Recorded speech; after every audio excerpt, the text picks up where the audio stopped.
Hi everyone, hope you're all doing well. Jared and I just wanted to check in, see how you're all doing.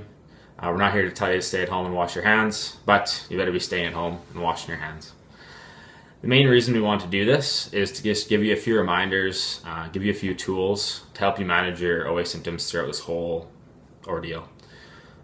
At surface value, it might seem quite difficult to be able to do the things you need to do without access to the facility or the equipment.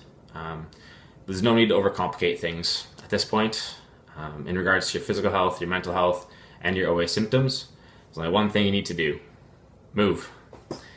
It's very easy in times like this to become sedentary and lose the drive to take control of those OA symptoms. But trust us, consistent and even small amounts of movement are going to do wonders for your body compared to doing nothing at all. There's no need to make these complex. The movement just needs to happen.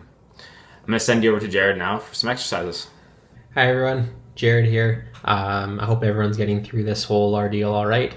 I'm coming to you live from my house in Martinsville. My wife and I just finished up painting all the closets in our house, so I think that goes to show we're getting a little bit desperate for things to do in this time. As Garrett mentioned, we all need to keep moving right now. It's a very critical, a very controllable way to help manage your overall health as well as any sore or arthritic joints that you might have. So attached to this email is going to be a link to a program that we would like you to do during this time. These exercises are all ones that you've done before. They're not complicated because they don't need to be. You need to do these exercises well, and you need to do them often enough to negate the effects of all that extra time sitting that most of us are doing. So the exercises that we would like you to do: squats, lunges, bridges, and dead bugs. We'll put examples of ways for you to progress these if they're not challenging for you in that program. Being that neither Garrett or myself is in the clinic right now, our manager Karen and Craven is going to do some demonstrations for you just to help refresh your memory if you need it. On top of these exercises, what we would like you to do is 2 days per week, go for a walk.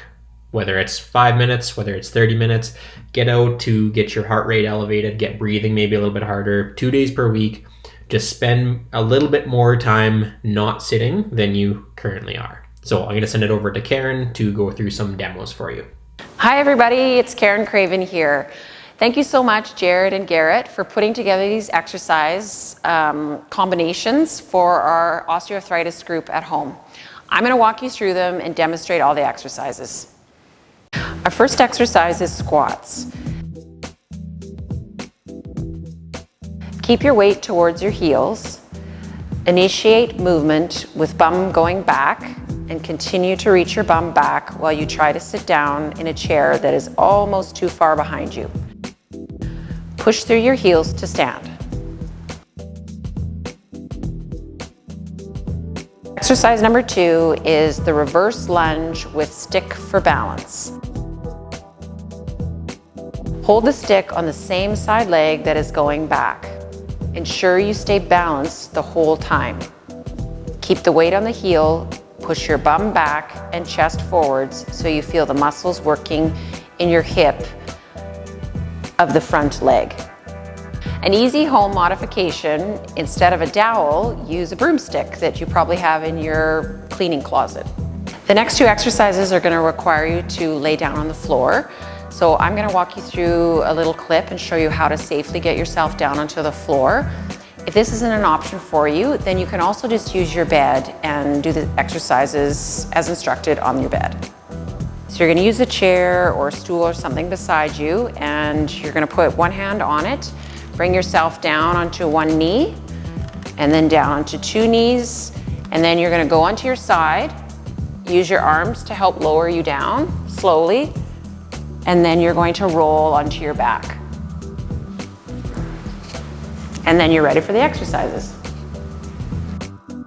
The third exercise is the bridge. Start the movement by rolling your hips backward, and then lift your hips off the ground by squeezing your glute or your butt muscles. You should feel your bum working.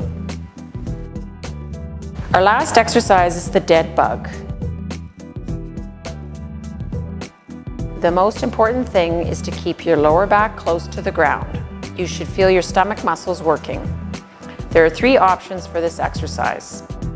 Option 1, raise one arm over your head.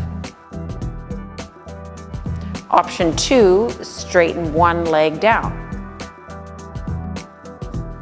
Option 3, straighten the opposite arm and the opposite leg. It doesn't matter what moves as long as your lower back does not move. We understand that many of you are in the highest risk demographic for this pandemic, and it's a very unsettling time for all of us. There's many things that are out of your control, but please try and focus on things that you can control. You can control the amount you exercise. You can control your weight symptoms when you do take charge of it. So please try and focus on that. We'll continue to try and reach out to you throughout this whole process. If you have any questions, please email. Happy to answer any questions anybody has. So please stay in touch. All right. Stay healthy, everybody.